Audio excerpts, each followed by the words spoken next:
Kryeministri Edi Rama e nisi takimin e kësaj të premte të 35 vjetorit të Partisë Socialiste me çështjen e protestave. Duke folur para socialistëve, Rama u shpreh se protesta nisi me zemërimin e drejtë për një akt dhune dhe me kërkesën e padrejtë për anullimin e një investimi madhor të Shqipërisë. Sipas kreut të qeverisë, përmbajtje dezinformuese në rrjetet sociale do të shtynin cilë do të merrte pjesë, ku nuk përjashtoi as veten.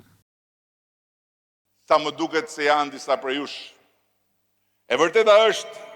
se po jetojmë këto ditë një nga ato zhvillimet kohës të rrjeteve sociale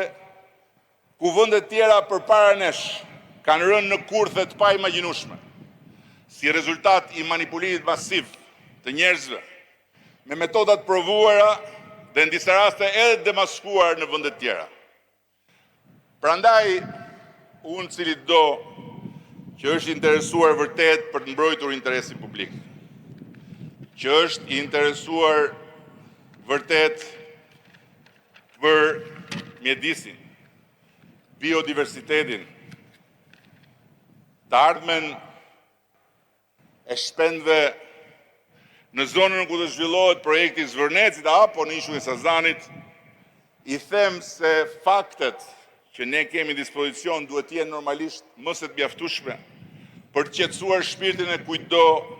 në këtë drejtim. Prandaj bujru me jani t'i dëgjoni, e jani t'i shikoni dhe e jani t'i verifikoni vetë faktet. Rama u shpreh se investimi në Zvërnec nuk është thjesht një biznes, por një xhevair që sipas tij qeveria kërkon t'ia vë kurorës së Mesdheut në emër të vendit ton, teksa i ftoi të shihnin faktet se Sazani nuk shitet. Dhe ajo që ne duam të bëjmë me atë investim nuk është një biznes i radhës në plazh në Bregdet,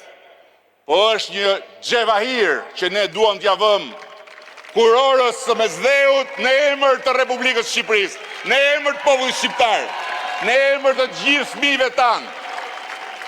që kur të dëgjojnë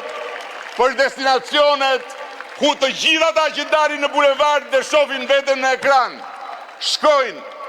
për të bërë pushimet e tyre, t'ju thonë të tjerëve kemi dhe ne Vlorën, kemi dhe ne Zvërnecin.